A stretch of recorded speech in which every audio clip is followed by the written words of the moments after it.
지금부터 내가 해주는 얘기 들어주겠니? 할렐루야. 7월 21일 화요일 새벽입니다. 오늘도 새날을 주신 하나님께 감사하면서 주님 내가 여기 있사오니 찬양하겠습니다. 주님 내가 여기 있사오니 나를 보내소서. 나의 맘 나의 몸 주께 드리오니 주 받으옵소서. 주님 내가 여기 있사오니 나를 써주소서.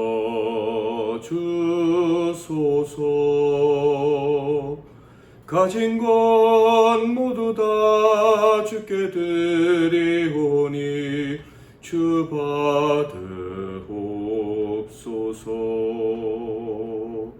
할렐루야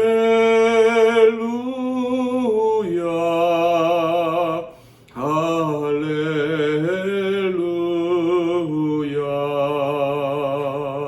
할렐루야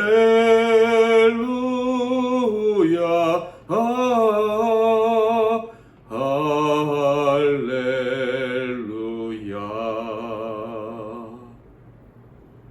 아멘. 오늘 하나님께서 주시는 은혜의 말씀은 이사야서 6장 1절부터 13절 말씀이 되겠습니다. 이사야서 6장 1절부터 13절, 그 중에서 5절부터 8절까지만 제가 봉독해 드리겠습니다. 그때 내가 말하되 화로다 나여 망하게 되었도다. 나는 입술이 부정한 사람이요 나는 입술이 부정한 백성 중에 거주하면서 만군의 여호와이신 왕을 배웠음이로다 하였더라. 그때 그 수랍 중에 하나가 부젓가락으로 제단에서 집은 바 핀 숯을 손에 가지고 내게로 날아와서 그것을 내 입술에 대며 이르되 보라, 이것이 내 입에 닿았으니 내 악이 제하여졌고 내 죄가 사여졌느니라 하더라. 내가 또 주의 목소리를 들으니 주께서 이르시되 내가 누구를 보내며 누가 우리를 위하여 갈고 하시니 그때 내가 이르되 내가 여기 있나이다, 나를 보내소서 하였더니. 아멘. 오늘은 누가 찾아오신 하나님을 만날 수 있을까? 누가 찾아오신 하나님을 만날 수 있을까? 라는 제목으로 하나님 말씀을 상고하겠습니다. 5장에서 우리는 이스라엘 백성들의 상상할 수도 없는 무지로 말미암아 하나님을 대적하고 결국 심판에 이르게 된다라는 말씀을 살펴보았습니다.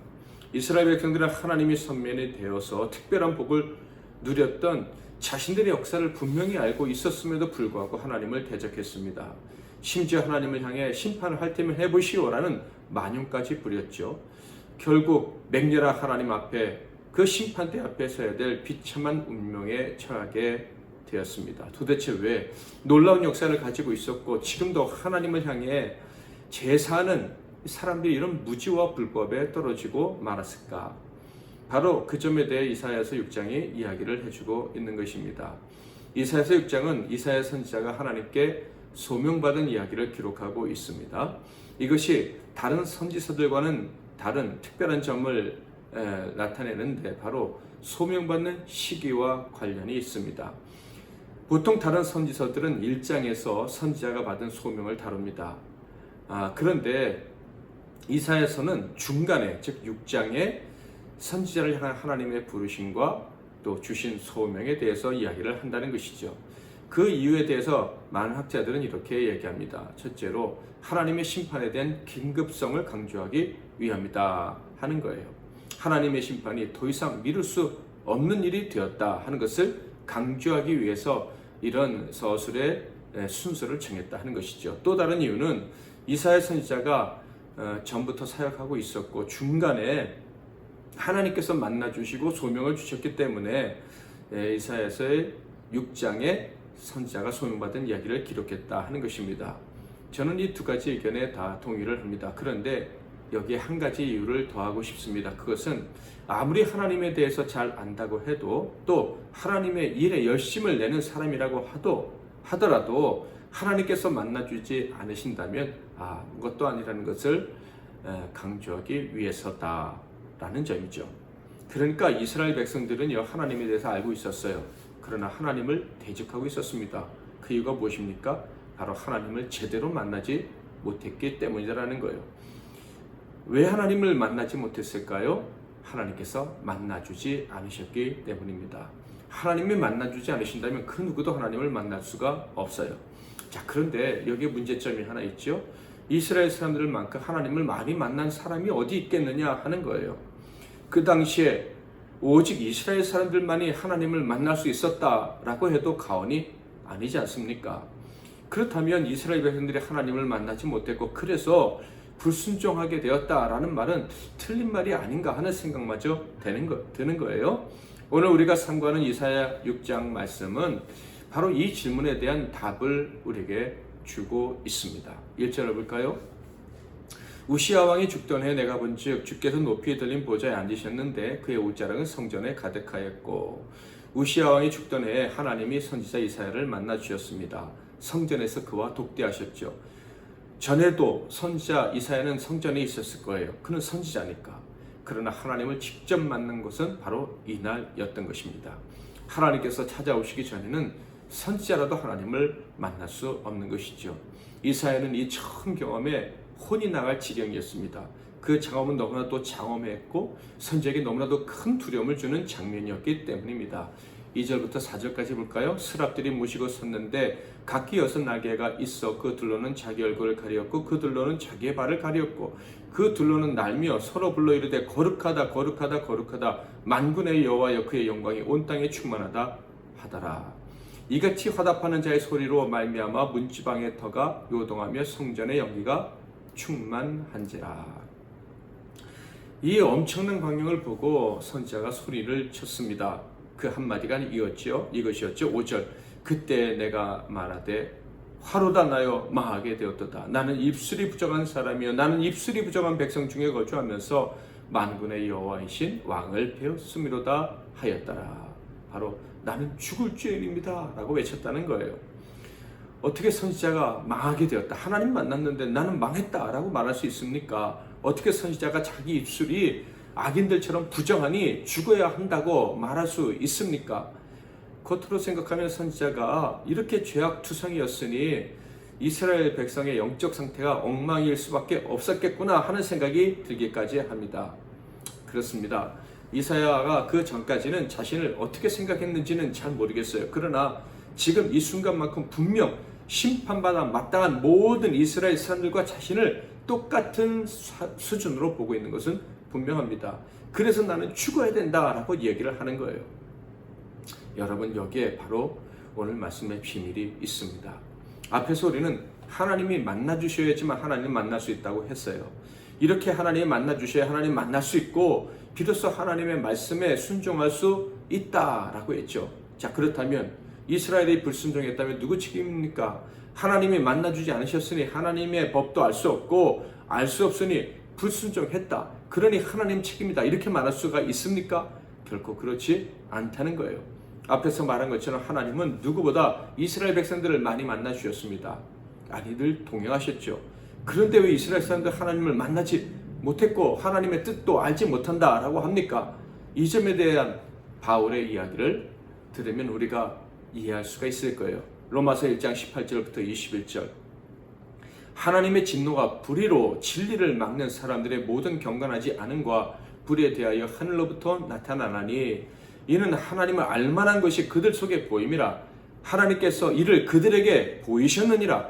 창세로부터 그의 보이지 아니하는 것들 곧 그의 영원하신 능력과 신성이 그가 만드신 만물에 분명히 보여 알려졌나니 그러므로 그들이 핑계하지 못할지니라. 하나님을 알되 하나님을 영화롭게도 아니하며 감사하지도 아니하고 오히려 그 생각이 허망하여지며 미련한 마음이 어두워졌나니. 하나님을 만나고 하나님을 알 수 있는 기회가 악인들에게까지도 주셨다, 이런 말씀입니다. 그런데 그들은 하나님께 영광도 감사도 돌리지 않았다 합니다. 이사야 선지자와의 차이가 느껴지십니까? 이사야는 하나님 만난 순간 자기가 죄인임을 깨달았습니다. 그것도 모든 악한 죄인들과 다를 바 없는 그런 사람이라는 것을 깨닫게 된 거예요. 그래서 나는 죽어 마땅합니다 라고 외쳤던 것입니다. 그런데 이스라엘 사람들은 어떻게 했습니까? 하나님이 만나주셨어도 자신들의 죄를 전혀 보지 못했어요. 그래서 그들의 죄를 보이신 하나님께 하나님께서 그들에게 오실 때 그들은 거부했습니다. 눈을 감아버렸습니다. 하나님이 그들에게 찾아오셨어도 하나님을 보고 싶지 않다고 외쳤던 거예요. 왜? 그들은 마귀가 보여주는 세상 욕심만 보고 살고 싶었기 때문입니다. 진리를 보여주셔도 눈을 감아버린 것이고, 보여주셨어도 보았어도 인정하려 들지 않았던 것입니다. 이사야는 자기의 죄를 봤습니다. 그리고 자기가 맺은 들포도를 보았습니다. 그 열매로 하나님을 얼마나 슬프게 했고 진노케 했는지도 깨달았습니다. 그리고 인정했습니다. 그러자 하나님이 어떤 일을 행하셨습니까? 6절 7절 그때 그 수랍 중에 하나가 부젓가락으로 제단에서 집은 바 핀숯을 손에 가지고 내게로 날아와서 그것을 내 입술에 대며 이르되 보라 이것이 내 입에 닿았으니 내 악이 제하여졌고 내 죄가 사여졌느니라 하더라. 죄를 사하여 주신 것입니다. 자기 죄를 깨닫고 근심하는 자, 죽음의 고통을 느끼는 자, 들포도를 맺고 하나님 앞에 회개하는 자, 그를 용서하시고 이제 다시 극상품 포도 열매를 맺을 수 있다는 믿음을 가져도 된다라는 말씀을 해주신 거예요. 은혜가 임한 거예요. 그리고 나서 하나님이 이렇게 질문하셨죠. 8절 내가 또 주의 목소리를 들으니 주께서 이르시되 내가 누구를 보내며 누가 우리를 위하여 갈고 하시니 그때 내가 이르되 내가 여기 있나이다 나를 보내소서 하였더니 누가 나를 위해 가겠느냐? 누가 나를 위해 극상품 포도 열매를 맺겠느냐? 말씀하신 거예요. 그러자 이사야는 두 번 생각할 것도 없었습니다. 제가 가겠습니다. 저는 진심으로 주님 맺기 원하시는 열매를 맺고 싶습니다. 그러자 하나님이 소명을 주셨어요. 9절부터 여호와께서 이르시되 가서 이 백성에게 이르기를 너희가 듣기는 들어도 깨닫지 못할 것이요 보기는 보아도 알지 못하리라 하여 이 백성의 마음을 둔하게 하며 그들의 귀가 막히고 그들의 눈이 감기게 하라. 염려하건대 그들이 눈으로 보고 귀로 듣고 마음으로 깨닫고 다시 돌아와 고침을 받을까 하노라 하시기로 내가 이르되 주여 어느 때까지니까 하였더니 주께서 대답하시되 성읍들은 황폐하여 주민이 없으며 가옥들에는 사람이 없고 이 토지는 황폐하게 되며 여호와께서 사람들을 멀리 옮기셔서 이 땅 가운데 황폐한 곳이 많을 때까지니라. 소명을 주시는데 가만 듣고 보니까 이사야 입장에서는 이 아이가 어려운 것이었어요. 아주 당혹스럽기까지 했을 것입니다. 얼핏 들으면 네가 사명을 감당해도 열매는 없을 거야 이런 말씀으로 들렸기 때문입니다. 그러나 하나님께서는 곧 그의 마음의 짐을 덜어주십니다. 이 사명은 열매 맺게 될 사명이다 라는 말씀을 해주신 것이죠. 13절 그 중에 10분의 1이 아직 남아있을지라도 이것도 황폐하게 될 것이나 밤나무와 상수리나무가 배임을 당하여도 그 구루터기는 남아있는 것 같이 거룩한 씨가 이 땅에 구루터기니라 하시더라. 길게 설명드릴 수는 없지만 이 말씀은 메시아 예언입니다. 즉 내 사역의 열매는 모든 일을 구원하실 메시아가 될 것이다 라는 엄청난 말씀을 들려주신 거예요. 당장은 이사야가 받은 사명의 결과로 맺는 열매가 보이지 않는 것처럼 보인다 할지라도 결국에는 너는 위대한 열매를 맺게 될 것이야 이런 말씀을 해주신 거예요. 이 말씀을 통해 우리는 확인하게 됩니다. 누가 열매 맺는 인생, 하나님의 사명을 온전히 감당하는 사명자가 될 것인가 하는 것입니다. 바로 하나님이 만나 주셨을 때 자기가 죄인임을 철저히 깨닫는 사람인 거예요. 그런 사람만이 자신의 주인으로 섬길 수 있겠죠. 그분의 영광을 위해 충성할 것입니다. 그러나 자기의 죄악을 깨닫지 못하는 사람은요, 하나님의 얼굴을 배웠다 할지라도 그는 하나님을 이용하는 사람이 되고 말 것입니다. 하나님을 주인으로 모신다고는 하나 실제로는 자신이 주인이 되는 삶을 살아가게 될 거예요. 왜? 하나님이 없어도 살만하니까. 하나님이 없어도 죽지 않는다는 그런 거짓 신념이 있기 때문이에요. 여러분, 하나님 만나셨습니까? 그래서 그분이 주신 소명을 받았습니까? 그렇다면 내가 모든 사람 중에 가장 큰 죄인이요 조금도 교만할 이유가 없는 자임을 분명히 깨달았을 것입니다. 함부로 남을 정죄하고 판단하고 교훈할 자격이 없는 자구나, 내가 죄인 중에 괴수구나 라고 사도 바울처럼 고백할 수밖에 없을 것입니다. 여러분이 이 사실을 아는 사람이기를 정말 소원합니다. 그 사실을 알아야 참으로 하나님 만난 사람이고 사명자인 거예요. 그 사람이 바로 다 타서 남은 것이 없는 구루터기, 마치 전혀 쓸모없이 보이는 한 영혼을 위해서라도 자신의 영혼을 바치는 신실한 일꾼이 되는 거예요. 혹시 하나님을 만났다고 자부하지만 내가 얼마나 큰 죄인인지, 내가 죄인 중에 괴선한 사실을 모르는 자가 있다면 다시 하나님 앞에 겸손히 무릎 꿇으시고 저를 만나주세요. 제가 얼마나 큰 죄인인지 깨닫게 해주세요. 십자가 앞에서 눈물을 흘릴 수 있는 자, 통례자복하는 자가 되게 해주세요. 기도하시고 사명자로 거듭나시기를 바랍니다. 주님, 내가 여기 있사오니 다시 한번 찬양하겠습니다. 주님, 내가 여기 있사오니 나를 보내소서. 나의 맘 나의 몸 주께 드리오니 주 받으옵소서. 주님, 내가 여기 있사오니 나를 써 주소서. 가진 것 모두 다 주께 드리오니 주 받으옵소서. 할렐루야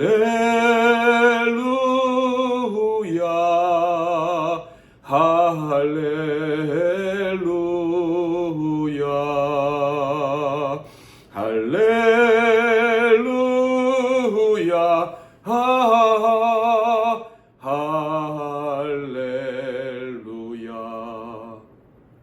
나를 받으옵소서.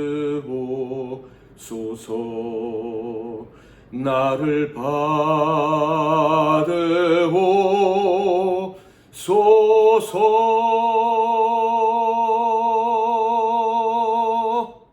아멘.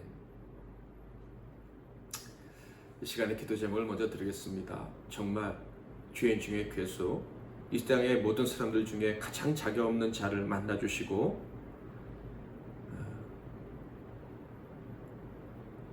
사명해 주신 하나님께 감사의 고백을 먼저 올려드리겠습니다. 나를 만나주시고 내 죄악됨을 알게 하시고 겸손케 하시고 그리고 하나님께 복종하게 하시는 하나님께 감사하면서 그렇게 겸손한 삶을 감당하는 살아가는 그런 일꾼이 되게 해달라고 기도하겠습니다. 두 번째로는 하나님을 만나지 못한 사람처럼 내 자신을 남보다 우월하게 여기고 싶어 했던 그 모든 야망들에서 우리가 완전히 벗어날 수 있게 해달라고 기도하겠습니다. 세 번째로 이 나라 민족 그리고 각종 재앙으로 고통받는 우리 이웃들과 세계 열방의 많은 주의 백성들을 위해서 기도하겠습니다. 오늘 하루의 삶과 사랑하는 사람들, 동역자들, 사역자들 그리고 우리 MBC 나는 교회를 위해서 기도하겠습니다.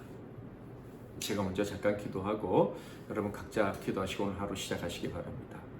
하나님 아버지, 주님이 오셔서 우리를 만나 주실 때 과연 우리가 주님을 만날 준비를 하고 있었는지 오늘 말씀을 통해 돌아봅니다. 교만한 마음으로 주님이 찾아오셔서도 만나지 못하는 그런 불행한 인생이 우리 가운데 없게 해주시고 겸손한 마음으로 주님 만나 주실 때 회개하고 그리고 주님 주신 사명 받고 살아갈 수 있는 우리 모두가 되게 하옵소서. 예수 그리스도의 이름으로 기도하옵나이다.